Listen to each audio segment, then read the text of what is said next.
DK. Shivakumar Karnataka മുഖ്യമന്ത്രി. ഉപമുഖ്യമന്ത്രിയായി G. പരമേശ്വരയെയും സത്യപ്രതിജ്ഞ ചെയ്തു. മലയാളികളായ കെ.ജെ. ജോർജ്, യു.ടി. ഖാദർ എന്നിവരടക്കം 13 മന്ത്രിമാരാണ് ആദ്യഘട്ടത്തിൽ സത്യപ്രതിജ്ഞ ചെയ്തത്. രാജ്യസഭാ തെരഞ്ഞെടുപ്പിന് ശേഷം മന്ത്രിസഭ വിപുലീകരിക്കും. കോൺഗ്രസ് മിന്നുന്ന വിജയം നേടി 3 വർഷത്തിന് ശേഷം വിജയശില്പി ഡി.കെ. ശിവകുമാർ മുഖ്യമന്ത്രി പദവിയിൽ. ലോക് ഭവനിൽ നടന്ന ചടങ്ങിൽ ഭരണഘടന കയ്യിലേന്തിയായിരുന്നു സത്യപ്രതിജ്ഞ.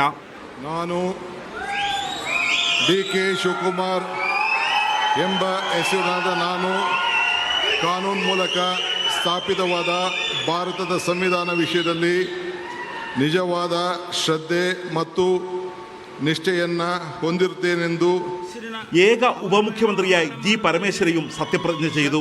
മലയാളികളായ കെ.ജെ. ജോർജ്, സ്പീക്കറായിരുന്ന യു.ടി. ഖാദറും മന്ത്രിസഭയിലുണ്ട്. ಪರಮೇಶ್ವರ ಎಂಬ ಹೆಸರಿನ ನಾನು ಕರ್ನಾಟಕ ರಾಜ್ಯದ ಉಪಮುಖ್ಯಮಂತ್ರಿಯಾಗಿ ನನ್ನ ಪರ್ಯಾಲೋಚನೆಗೆ ತರಲಾಗುವ ಅಥವಾ ನನಗೆ കോൺഗ്രസ് അധ്യക്ഷൻ മല്ലികാർജുന ഖാർഗെയുടെ മകൻ പ്രിയങ്ക് ഖാർഗെ, സ്ഥാനമൊഴിഞ്ഞ മുഖ്യമന്ത്രി സിദ്ധരാമയ്യയുടെ മകൻ യതീന്ദ്ര സിദ്ധരാമയ്യ എന്നിവരും മന്ത്രിസഭയിലുണ്ട്. കോൺഗ്രസ് അധ്യക്ഷൻ മല്ലികാർജുന ഖാർഗെ, ലോക്സഭാ പ്രതിപക്ഷ നേതാവ് രാഹുൽ ഗാന്ധി, AICC സംഘടനാ general secretary K. C. Venugopal എന്നിവരെ കൂടാതെ വി.ഡി. സതീശൻ അടക്കമുള്ള കോൺഗ്രസ് മുഖ്യമന്ത്രിമാരും ചടങ്ങിൽ പങ്കെടുത്തു.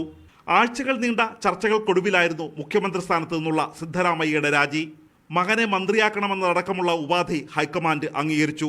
സത്യപ്രതിജ്ഞയ്ക്ക് മണിക്കൂറുകൾക്ക് മുമ്പ് സിദ്ധരാമയ്യയെ കോൺഗ്രസ് പ്രവർത്തക സമിതിയിൽ ഉൾപ്പെടുത്തിയിരുന്നു. 18-ന് നടക്കുന്ന രാജ്യസഭാ വോട്ടെടുപ്പിന് ശേഷം മന്ത്രിസഭ വിപുലീകരിക്കും. മീഡിയ 1, ഡൽഹി.